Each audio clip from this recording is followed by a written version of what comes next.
Hello, चलिए आज के वीडियो में डिस्कस करते हैं ये बेहतरीन सम, ये बहुत ही बढ़िया सम है फ्रॉम द टॉपिक मेंसुरेशन। इससे पहले काफी ऐसे ब्यूटीफुल सम्स ऑलरेडी हमने डिस्कस किए हैं। अगर वो वीडियोस नहीं देखा है तो जरूर देखना, तो उससे आप अप्रोच सीख जाओगे। उसका लिंक मैंने आपको डिस्क्रिप्शन में दिया हुआ है। तो चलिए पहले सबको पढ़ लेते हैं। क्या दिया है? दिया है the volumes of a cuboid, cone and cylinder are equal. तीन ऑब्जेक्ट्स हैं यहाँ पे, क्यूबॉइड है, कोन है और सिलेंडर है, और इनके वॉल्यूम्स इक्वल दिए हैं। Okay, area of their basis, मतलब उनके जो बेस एरियाज है वो दिया है in the proportion 6:5:4। Okay, find the proportion of their Heights, उनके हाइट्स के प्रोपोर्शन, मतलब उनके तीनों के जो हाइट्स है उनका रेशियो हमें फाइंड करना है।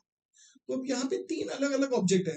इसको अगर इजीली लिखना है और ज्यादा स्टेटमेंट्स नहीं बनाना है तो मैं एक इजी मेथड बता दूं। टैबुलर फॉर्म में लिख लीजिए, इजी भी होगा, समझना भी इजी होगा, लिखना भी इजी हो जाएगा। कैसे? तीन ऑब्जेक्ट्स है तो तीन ऑब्जेक्ट्स का हेडिंग दे देते हैं, क्यूबॉइड है, कोन है, सिलेंडर। सबसे पहले क्या कहा गया? वॉल्यूम्स। अब इनके जो वॉल्यूम्स है उसे हम एज्यूम कर लेते हैं। क्यूबॉइड के लिए हम ले लेते हैं V1, कोन के लिए V2 और सिलेंडर के लिए V3। आप बोलोगे वाह, अब जो एरिया ऑफ द बेस है उसे हम ले लेंगे A1, A2 and A3। Okay, और इनका जो हाइट है जिसका रेशियो हमें फाइंड करना है उसे हम ले लेंगे H1, H2 और H3। तो ये इजी हो जाता है ऐसे लिखना। ओके, अब हमें बोला क्या गया है? Find the proportion of the Heights, मतलब H1:H2:H3 कितना है, ये हमें फाइंड करना है। ओके, अगर ये फाइंड करना है तो आप बोलोगे क्या ये सब में कोई और रेशियो ऑलरेडी गिवन में दिया है क्या? आप बोलोगे हाँ हाँ हाँ, सेकेंड स्टेटमेंट देखिए ना, area of the basis are in proportion 6:5:4। That means हमें दिया गया है इनके जो बेस एरियाज है, कौन सा है? A1, A2 और A3, इनका रेशियो हमें ऑलरेडी दिया है एज 6:5:4। अब इस रेशियो में से अगर मैं आपको पूछूं A1 का वैल्यू क्या है, तो आप बोलोगे हम फाइंड कर सकते हैं अगर हमें कॉमन फैक्टर दिया गया हो। वो तो नहीं है तो हम उसे एज्यूम करते हैं, let the common factor be x। अगर कॉमन फैक्टर x है तो अब मुझे बताइए a1 का वैल्यू क्या होगा? आप बोलोगे a1 is equal to 6x। a2 का वैल्यू क्या होगा? a2 is equal to 5x। a3 का वैल्यू क्या होगा? a3 is equal to 4x। Super, बढ़िया। चलिए ये समझ गए। ओके, इतना इंफॉर्मेशन हमें दिया गया है, इसे मार्क करते हैं रिजल्ट नंबर 1। अब और क्या इंफॉर्मेशन है जो फर्स्ट लाइन में दिया हुआ है? क्या है वो? बोला गया है volumes of cuboid, cone and cylinder are equal. मतलब ये जो तीनों है वॉल्यूम्स, मतलब V1, V2 और V3 हमें इक्वल दिया गया है, इसका रीजन है गिवन। अब जब हम V1 की बात करते हैं, V1 मतलब हम बात कर रहे हैं वॉल्यूम ऑफ क्यूबॉइड की। अब वॉल्यूम ऑफ क्यूबॉइड का हमें फॉर्मूला पता है, it is L into B into H। अब इसे ध्यान से देखिए, L into B into H, यहाँ पे सम में हम एरिया ऑफ बेस की बात कर रहे हैं। ओके, अब क्यूबॉइड जो है उसका जो बेस होता है, एक साइड है L, दूसरा साइड है B, तो उसका बेस एरिया क्या है? L into B. So L into B into H का मतलब क्या है? L इंटू बी है बेस एरिया और H मतलब हाइट। और जो क्यूबॉइड है उसका बेस एरिया हमने लिया है A1 और हाइट लिया है H1, मतलब हम इसे क्या लिख सकते हैं? A1 इंटू H1 ऐसा लिख सकते हैं। वेरी गुड, तो वहां पे लिख लेते हैं। अब V2 माने volume of cone. Volume of cone का फॉर्मूला हमें पता है, it is 1/3 pi r square h. अब कोन जो होता है उसका जो बेस है वो एक सर्कल है, और सर्कल का एरिया क्या है? Pi r square. मतलब ये जो पाई आर स्क्वायर है वो क्या है? That is base area of the cone, और उसे हमने क्या लिया है? A2। और इंटू H है मतलब हाइट है, उसे हमने लिया है H2। दैट मीन्स हम यहाँ पे क्या लिखेंगे? 1/3 ऐसे ही रहेगा, इंटू A2 इंटू H2, और वो वहां पे सब्स्टिट्यूट कर देंगे। अब V3 की बात कर रहे हैं, दैट मीन्स हम वॉल्यूम ऑफ सिलेंडर की बात कर रहे हैं जिसका फॉर्मूला हमें पता है पाई आर स्क्वायर एच।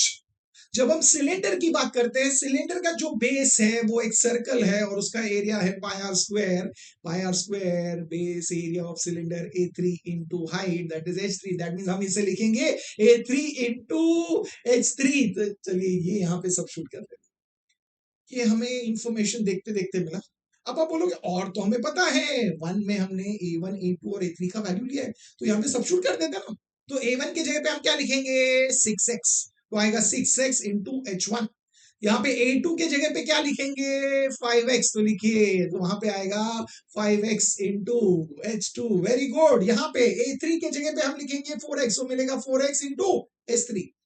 अब इसे सिंप्लीफाई करना है, कुछ कैंसिल हो रहा है क्या? देखिए, अब बोलोगे हाँ, देखिए ना, x और x कैंसिल हो गया, तो क्या बचा? फर्स्ट देखिए क्या मिला, 6 × H1, मतलब 6H1 इक्वल टू, यहाँ पे क्या है 5/3 × H2, तो लिख देते हैं 5/3 × H2, यहाँ पे क्या है 4 × H3, सुपर, ये हमने लिख दिया है। अब हमने ये तो सिंप्लीफाई तो कर दिया, बट हम ये क्यों कर रहे हैं? बिकॉज हमें H1:H2:H3 फाइंड करना है। अब ये अगर 3 का रेशियो फाइंड करना है, हमें डायरेक्टली तो नहीं मिलेगा, 2 का रेशियो एक साथ मिलेगा ना, दैट मींस हमें H1/H2 फाइंड करना होगा, फिर हमें H2/H3 फाइंड करना होगा, फिर देखना होगा, राइट, H2 के वैल्यू सेम होने चाहिए, देन हम लिख सकते हैं H1:H2:H3, right, continued proportion. Okay, ये हम लिख सकते हैं, बट उसके लिए पहले H1/H2 फाइंड करना होगा। अब वो कैसे करें? देखिए यहाँ पे ये जो है, इसे हम मार्क करते हैं रिजल्ट नंबर 2। रिजल्ट नंबर 2 में 6H1 = 5/3H2 है। तो ये इंफॉर्मेशन अगर हम यूज करें तो हमें H1/H2 मिल सकता है ना? तो लिख लेते हैं, H1/H2 लिखते हैं।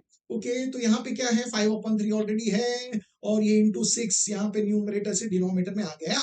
तो आप बोलोगे न्यूमरेटर में है 5 और डिनोमिनेटर में 18, दैट मींस हमें H1/H2 मिल गया है, दैट इज 5/18, सुपर।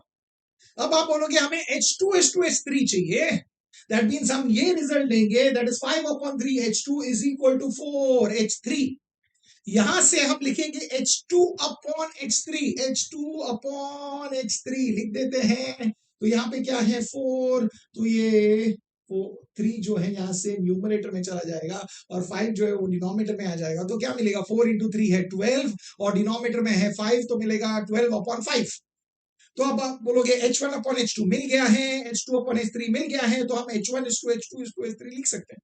बट ध्यान से देखिए, हम वो तब लिख सकते हैं अगर H2 के वैल्यू सेम होंगे। अब आप यहाँ बोलोगे H2 के सामने यहाँ पे तो 12 है और यहाँ पे तो 18 है, ये सेम नहीं है। अब 18 को 12 नहीं बना सकते, 12 को 18 नहीं बना सकते, तो क्या करोगे? हाँ, एलसीएम लेंगे तो सेम आ जाएगा और सेम नंबर्स बना देंगे। ओके, एलसीएम ऑफ 18 एंड 12, आप बोलोगे 18 एंड 12 का एलसीएम तो हम बहुत इजीली कर सकते हैं, दोनों भी नंबर्स 2 से डिविजिबल है, तो 2 9 2 6 अब 9 and 6 है, 9 2 में नहीं जाता बट 6 जाता है, तो लेते हैं 2 9 वैसे ही रहेगा, 2 3 अब दोनों 3 से जाता है, तो 3 3 3 1 फिर से 3 1 एंड 1, तो हमें क्या मिला 2 × 2 4 4 × 3 12 12 × 3 है 36, दैट मींस हमें एलसीएम मिल गया है 36। अब क्या होगा, अब हम इस 18 को बना देंगे 36 और इस 12 को बना देंगे 36, तो हम H1:H2:H3 फाइंड कर सकते हैं। तो पहला रेशियो लीजिए H1/H2, यहाँ पे हम इसे बना देंगे 36, तो इंटू 2 करना होगा, बट अगर इधर इंटू 2 किया तो न्यूमरेटर में भी इंटू 2 करना होगा, तो इंटू 2 ये इंपॉर्टेंट है, सिर्फ H2 को सेम मत बनाइए, तो right, like same equivalent fraction बनाना होगा, तो दैट इज इंपॉर्टेंट। तो क्या मिलेगा 10/36, वेरी गुड। अब आप बोलोगे सेकेंड, ये जो मिला है H2/H3, यहाँ पे हमें इसे 36 बनाना है, सो 12 × 3 करेंगे, अगर इधर इंटू 3 किया तो इधर भी इंटू 3 करेंगे, सो क्या मिलेगा 12 × 3 है 36 और 5 × 3 है 15, तो ये मिल गया है, वेरी गुड। अब देखिए H1/H2 10/36, H2/H3 है 36/15, अभी H2 सेम है ना? अब आप लिख सकते हैं कि H1:H2:H3 क्या है 10:36:15, दैट मींस हमें यहाँ पे हाइट का जो प्रोपोर्शन फाइंड करना था वो मिल गया है, तो अब हम फाइनल स्टेटमेंट लिखेंगे proportion of their Heights is 10:36:15। अब मुझे बताइए, इंटरेस्टिंग था ना सब, बट बहुत ही बढ़िया सम था, बहुत ही ब्यूटीफुल सम था, समझ गए ना? बट खुद लिखिए, खुद कैलकुलेशन कीजिए तो कॉन्फिडेंस बढ़ेगा, अपने फ्रेंड्स के साथ शेयर कीजिए, बेस्ट फ्रेंड्स के साथ शेयर कीजिए, तो उन्हें भी ऐसे सम सीखने मिलेंगे और उनको भी इजी लगेगा। आपको तो समझ आया ही होगा और अच्छा भी लगा है, तो वीडियो को लाइक कीजिए, चैनल को तो आपने सब्सक्राइब किया ही होगा, अगर नहीं किया तो अब कर लीजिए, और मैं मिलूंगा आपको नेक्स्ट वीडियो में और एक बेहतरीन सम के साथ। Till then keep learning, keep smiling and keep sharing.